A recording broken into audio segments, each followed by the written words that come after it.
Hello friends, आपण आज एका वेगळ्याच कार्यक्रमाच्या संदर्भात चर्चा करण्यासाठी इथं आलेलो आहोत. गुरुवर्य श्री भुतकर सर यांनी पुणे जिल्हा शिक्षण मंडळासाठी केलेले योगदान आपल्याला सगळ्यांना माहीतच आहे. आपण पुणे जिल्हा शिक्षण मंडळातले सर्व शिक्षक आहोत, कला शिक्षक आहोत आणि त्यांचं जे योगदान आहे हे न पुसण्यासारखं अशा पद्धतीचं आहे.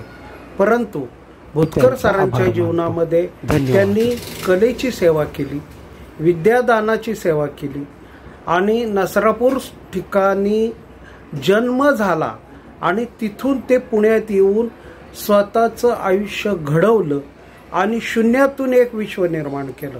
अशा पद्धतीचे भुतकर सर. पण आज आपण केवळ कला शिक्षक न म्हणता, कला शिक्षक ते आहेतच, परंतु त्यांच्या जीवनाचा एक वेगळा पैलू आपण आज पाहणार आहोत. आणि लवकरच त्यांचं एक कविता संग्रह आपल्यासमोर येत आहे आणि हा कविता संग्रह म्हणजे पद्मदल. या संदर्भात आपण थोडीशी एक मुलाखत घेणार आहोत. तर आपण भेटणार आहोत श्री भुतकर सर यांना. नमस्कार सर. नमस्ते. आज मला असं समजलं की आपण पद्मदल नावाचं एक कविता संग्रह आपण ज्या आयुष्यभरात म्हणजे 1960 सालापासून आपण 60 सालापासूनच ना 63 सालापासून अनेक प्रसंगाला अनुसरून वेगवेगळ्या भावनांचे, वेगवेगळ्या रसग्रहणात्मक, वेगवेगळ्या रसांनी ओथंबलेल्या अशा कविता केलेल्या आहेत.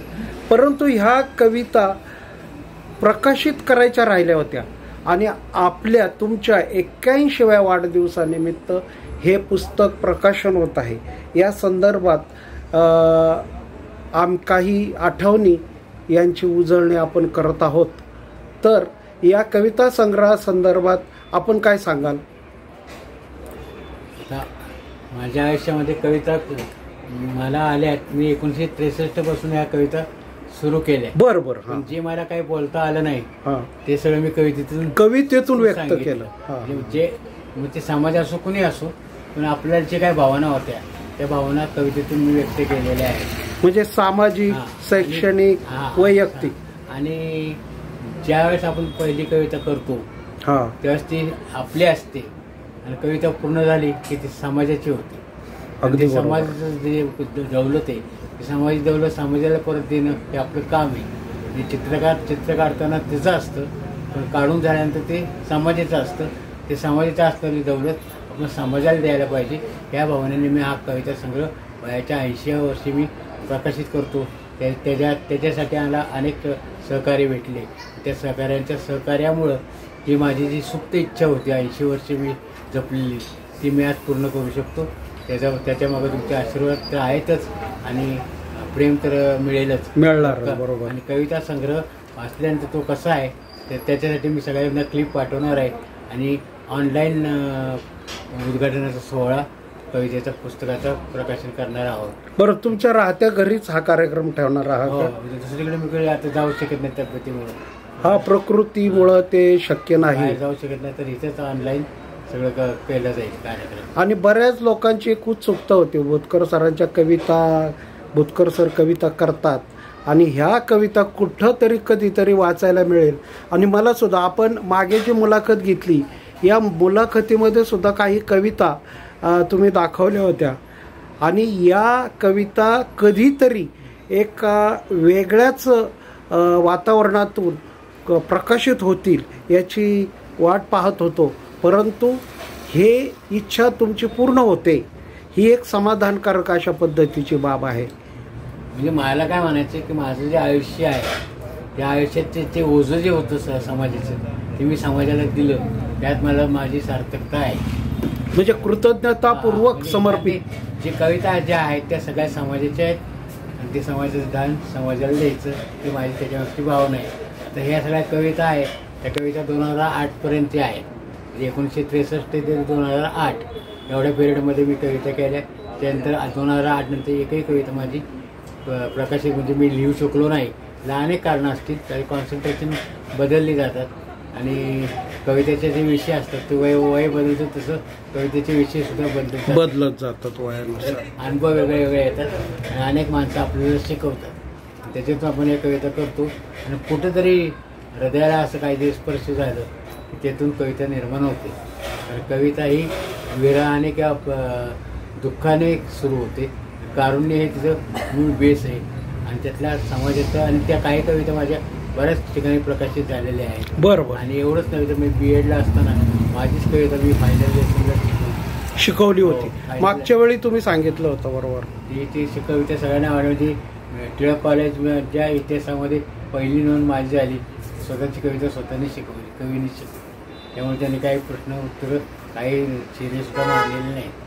त्या काळात मी BEdला बेस्ट स्टुडंट म्हणून निवडून आलो. आदर्श विद्यार्थी म्हणून ते 600 पारितोषिक मिळालं. त्यावेळेस त्याचं मला पारितोषिक वसंत कानेटकर आणि श्रीधर जोशींच्या हस्ते मला मिळाले. बरोबर बरोबर. त्यामुळे मी तसा कृतार्थ आहे आणि आपण काहीतरी जगाचं देणं आपण परत करणं हे सगळ्यात महत्त्वाचं काम आहे. अगदी बरोबर. कविता ही एक वेगळं प्रकार आहे आणि तो सगळ्यांना जमतो असं नाही. कधी कधी मी संध्याकाळी रात्री 2-2 वाजता सुद्धा जागा राहून त्या कविता लिहिलेल्या आहेत. कारण त्या परत सकाळी आठवतीलच असं नाही. त्या अगोदर लिहून ठेवायचे, मग ते पुन्हा सुरू होतात. काही कवितांना बराच काळ जातो, काही कविता लगेच स्फूर्तीने येतात. बरं.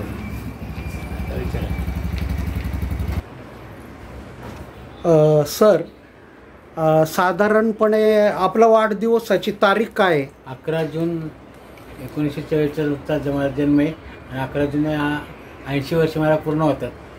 त्या समारंभामध्ये पुस्तक प्रकाशनाचा कार्यक्रम ठेवलेला आहे. बरं बरं बरं. आणि हे पुस्तक जे आहे ते नॉट फॉर सेल आहे. ते सगळ्यांना सप्रेम भेट दिलं जाईल. एक भुतकर सर म्हणजे काय हे प्रत्येकाकडं ही कायमची आठवणीत राहणार आहे.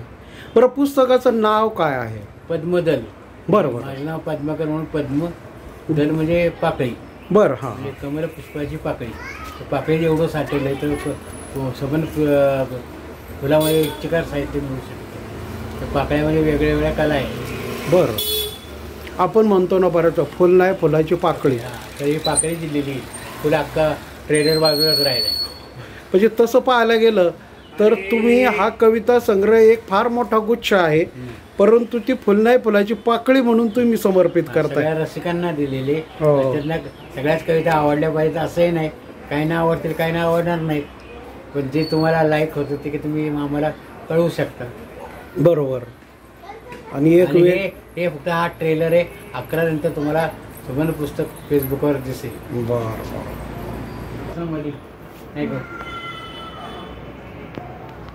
तर मित्र हो, आत्ताच 11 जूनला सरांच्या पुस्तकाचं प्रकाशन होतं आहे. याच दिवशी त्यांचा वाढदिवस आहे आणि या वाढदिवसानिमित्त आपले जे सगळे मित्र आहेत, आपण ज्यांना शक्य आहे त्यांनी या ठिकाणी येऊ शकता. तुम्हाला डिस्क्रिप्शनमध्ये मी ॲड्रेस देणार आहे. आणि अतिशय जीवनाचा जो अमूल्य ठेवा आहे, हा अमूल्य ठेवा या दिवशी आपल्या सगळ्या मित्रमंडळींना सर दान करणार आहे. आणि विशेष म्हणजे त्यांना 81व्या वाढदिवसानिमित्त आपण शुभेच्छा द्यायच्या आहेत. तर अशा पद्धतीच्या या 81व्या वर्षासाठी मी आपल्या सर्वांतर्फे मी शुभेच्छा देतो. आणि 11 तारखेला आपण सगळे याच ठिकाणी सरांना भेटणार आहोत, सरांचा वाढदिवस साजरा करणार आहोत आणि सरांच्या ह्या कविता संग्रहाचं प्रकाशित करणार आहोत. तर व्हिडिओ आपल्याला आवडलाच असेल तर हा व्हिडिओ आपल्या मित्रमंडळींना, सर्व शिक्षकांना, कलाकारांना शेअर करा आणि सबस्क्राईब करा. आणि या संदर्भात आपल्या आवडलेल्या गोष्टी आहेत त्या डिस्क्रिप्शनमध्ये कॉमेंट्स बॉक्समध्ये आपण कॉमेंट्स करा. धन्यवाद. आणि सरांना परत एकदा वाढदिवसाच्या हार्दिक हार्दिक शुभेच्छा. नमस्कार. नमस्कार.